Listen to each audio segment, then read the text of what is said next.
మంచి yellow, light and dark mustard yellow combination.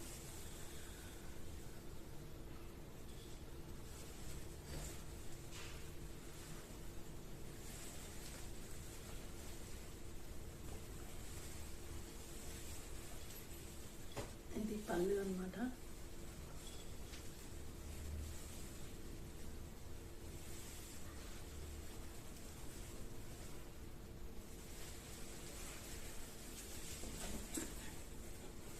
కొంచెం white ఉంది శారీ.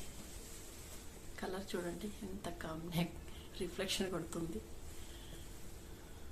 ఇది బయట. సో ఇందులో 2 కలర్స్ ఉన్నాయి కదా, లైట్ డార్క్. దీని బ్లౌజ్ చూడండి నేను ఎలా చూపించాను.